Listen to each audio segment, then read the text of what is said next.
ওই বেটা তোরে যেটা কইছি তুই সেটা কর বেটা তোরে বেটা 100 বার কথা কইছি বেটা শুনোস না নাকি তোরে কান চুপা দিয়ে দিমু একটা তুই বেটা বুঝোস না কিছু 100 বার 100 কথা কইতে হয় বেটা তোর লগে কতবার চিল্লামু বেটা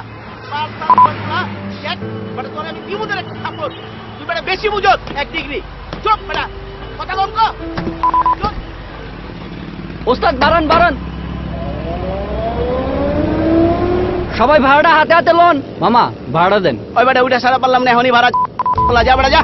বলা যা আরে আপনি খাইলেন কেন আরে যা আপা ভাড়া দেন মামা আমার ভাড়াটা নাও কই যাবেন ফার্ম গেট আপা ফার্ম গেট 20 টাকাই ওকে ভাই ভাড়াটা দেন ভাই ভাড়া দিছি ভাই। ও ভাই আপনার ভাড়াটা দেন এইলো ফার্ম গেট ফার্স্টে কম দিছেন তো ফার্স্টে দেন 5 টাকা কম দিছে মানে ভাড়া ঠিকই আছে আরে কিসের ঠিক আছে মিয়া 5 টাকা ভাড়া দিতে পারেন না বাড়ায় আবার কথা কোন ঠিক আছে ফাজিল করে বাচ্চা নাম গাড়ি থেকে নামাই দেব একদম তুই ছিল তো আমারে আরে জমি আমার গাড়ি থেকে নামাই দিব আরে shit।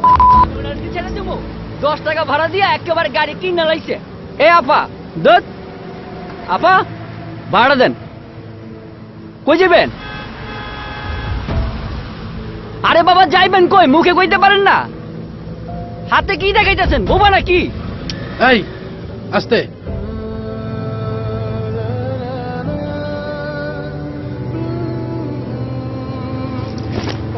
আরে দূর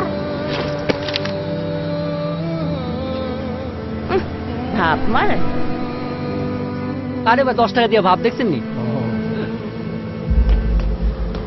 আমি কথা বলতে পারি না কথা বলতে পারলে যদি ভাষার এমন অপব্যবহার হয় তাহলে আমার বোবা থাকাই ভালো।